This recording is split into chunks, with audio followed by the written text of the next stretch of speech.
चलिए फिर एक और बार आप सभी का आज फिर से स्वागत है। तो आज जो हम बात करने वाले हैं वो हम स्टार्ट करेंगे स्पेक्ट्रम के एमसीक्यू से। तो यूनिट नंबर 1 है। यूनिट नंबर 1 का नाम है भैया सोर्सेज एंड अप्रोचेस। ठीक है, जिसका हम चैप्टर नंबर 1 पर हम बात करेंगे। चैप्टर नंबर 1 का नाम है sources for the history of modern India. Chapter number 1 का नाम क्या है भैया? तो sources for the history of modern India. Question number 1 आप सभी के सामने लिखा हुआ है कि archive refers to option A B C D. A में मैं बात करता हूँ a collection of ancient artefacts. A collection of ancient artefacts. B में लिखा हुआ a collection of historical records and documents. C में official correspondence of British officers. और डी है ओरल ट्रेडिशन एंड फॉकलोर। तो आंसर है इसका B, a collection of historical records and document. Answer इसका है भैया कौन सा? आंसर है इसका भैया B, a collection of historical records and document. Answer इसका कौन सा है भैया? B, a collection of historical records and documents. याद रहेगा। तो क्या बोला कि भैया आर्चीव्स क्या है? तो बोलेंगे भैया आर्चीव्स क्या है? A collection of historical records and document. Explanation में भैया ध्यान देना, तो लिखा हुआ archives are primary source that inputs historical records and documents. क्या बोल रहे हैं? आर्चिव्स क्या है भैया? एक प्राइमरी सोर्स है जहां पर इंक्लूड क्या क्या है भैया? Historical records and documents includes है। Created as a necessary part of administrative, legal, social और commercial activities. Created as a necessary part of administrative, legal, social और commercial activities. They are unique and not consciously written for future generations। ठीक है। Question number second आप सभी के सामने। तो यहाँ पर ध्यान देना, the record of which East India company provide a detailed account of trading condition in India during 1600 to 1857। The record of which East India company, ध्यान से समझना, the record of which East India company provide a detailed account of trading condition in India during 1600 to 1857। A B C D. A में लिखा हुआ भैया Dutch East India company, B में है Portuguese east India company, सी है British East India company और D है French East India company. तो इसका करेक्ट आंसर है ब्रिटिश ईस्ट इंडिया कंपनी। सी, ब्रिटिश ईस्ट इंडिया कंपनी। कौन सा है? British East India company. Explanation पे मैं अगर ध्यान दूं तो क्या लिखा हुआ है? The British East India company maintain compensation records from 1600 to 1857। Explanation में क्या लिखा हुआ है? The British East India company maintain comprehensive record from 1600 to 1857 detailing trading conditions and the evolution of the administration। explanation फिर से पढ़ लेता हूँ। The British East India Company maintained comprehensive records from 1600 to 1857 detailing trading condition and the evolution of the administration। Question number third पर हम पहुंच जाते तो लिखा हुआ what is the primary importance of the records from Portuguese, Dutch, French East India companies. What is the primary importance of records? Primary importance of records from Portuguese, Dutch, French East India companies. A B C D. A में क्या लिखा हुआ? Study of cultural exchange. B में है economic history of the 17th and 18th century, diplomatic relations with Indian rulers और D है military conquest in India. Answer है भैया इसका बी। आंसर है इसका बी। तो बी में क्या है? Economic history of the 17th and 18th century. Economic history of the 17th and 18th century. Explanation में भैया हम ध्यान देते तो देखो क्या लिखा हुआ है कि these records are significant from an economic history perspective, although they also provide insights into the political setup of the time। Explanation में ध्यान देना, तो लिखा हुआ these are significant from an economic history perspective, although they also provide insights into the political setup of the time।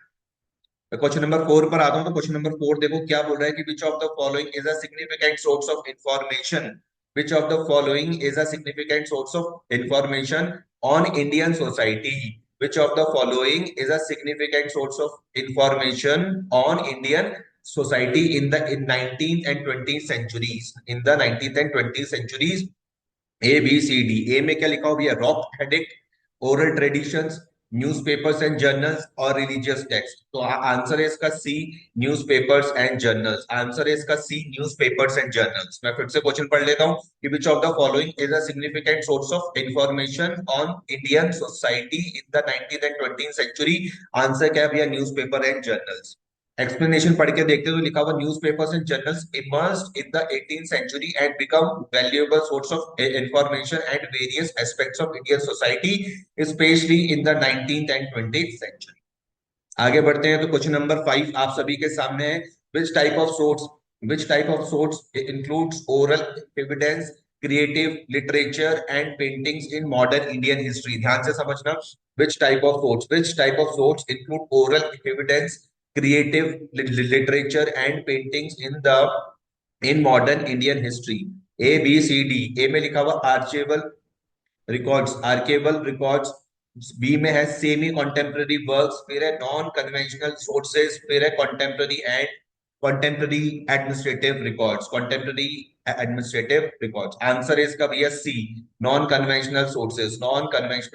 मैं question को फिर से पढ़ रहा हूँ। विच type of sources includes oral evidence, creative literature and paintings in modern Indian history. Answer है इसका non conventional sources.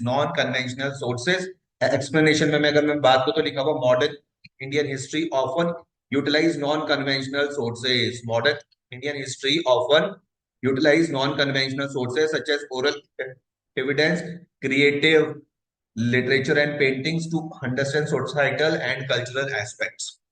मैं सी में बात करता हूं तो सी वाला क्वेश्चन है, तो सॉरी क्वेश्चन नंबर 6 है। क्वेश्चन नंबर 6 क्या बोल रहा है? The decision making process and psychology of policy maker. ध्यान समझना, the decision making process is and psychology of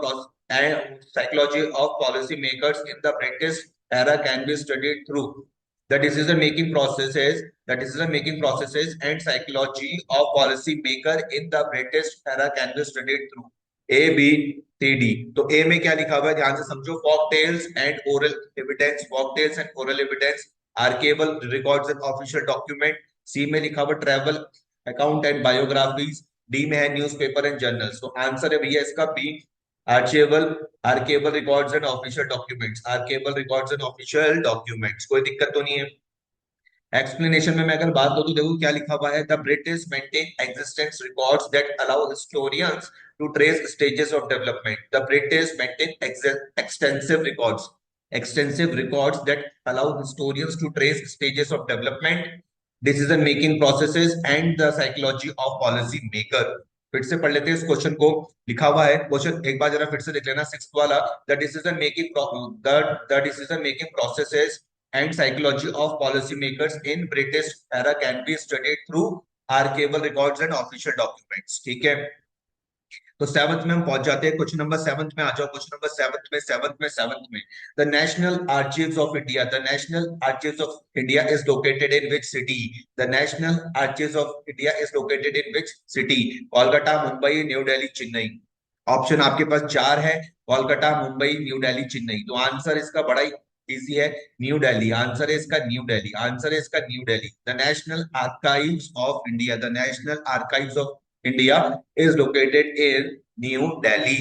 explanation हम पढ़ के देखते हैं। The National Archives of India situated in New Delhi preserves the majority of the records of the government of India। The National Archives of India situated in New Delhi preserve the majority of the records of the government of India, including secretariat documents and official correspondence। Question number 8 में हम पहुंच जाते हैं। Question number 8 पे आ जाओ। Question number 8 which of the following records is categorized as a judicial archive? तो क्या बोला है? which of the following records is categorized as a judicial archives? पहला Khalsa Darbar records, mayor court records, Peshwa दफ्तर और पार्लियामेंट्री पेपर्स। तो आंसर है इसका भैया मेयर्स कोर्ट रिकॉर्ड। ध्यान से समझना, which of the following records is categorised as a judicial archive. तो आप बोलोगे मेयर कोर्ट रिकॉर्ड। क्या बोलोगे? Mayor's court record. कोई दिक्कत तो नहीं है? एक्सप्लेनेशन में मैं अगर बात करता हूं तो लिखा हुआ the judicial archives includes records of the mayor's court.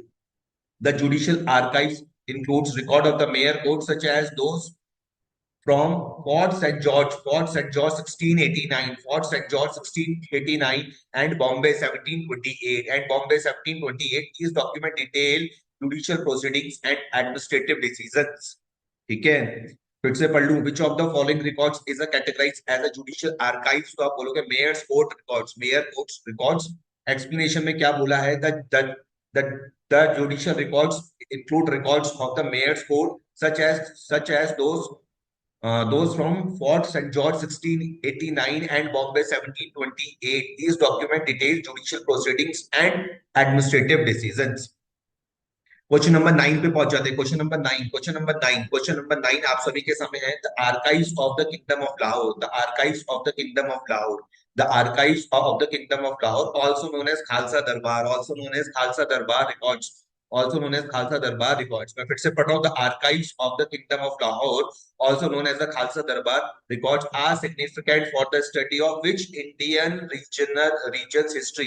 ध्यान से समझो. The archives of the Kingdom of Lahore, the archives of the Kingdom of Lahore, also known as Khalsa Darbar records, are significant for the study of which Indian region history. Maratha, Punjab, Bengal, Rajasthan. Maratha, Punjab, Bengal, Rajasthan. तो answer है इसका भैया Punjab. Answer है इसका Punjab. Answer है इसका Punjab. Answer है इसका पंजाब. एक्सप्लेनेशन पढ़ के हम देखते हैं. तो लिखा हुआ द खालसा दरबार record, the Khalsa Darbar records preserve from 1800 to 1849. The Khalsa Darbar records preserved from 1800 to 1849 provides critical insights into the governance and history of Punjab under the Sikh Empire. फिर से बोल देता हूँ, एक्सप्लेनेशन में ध्यान देना. The Khalsa Darbar records preserved from 1800 to 1849 provide critical insights into the governance and history of Punjab under the Sikh Empire.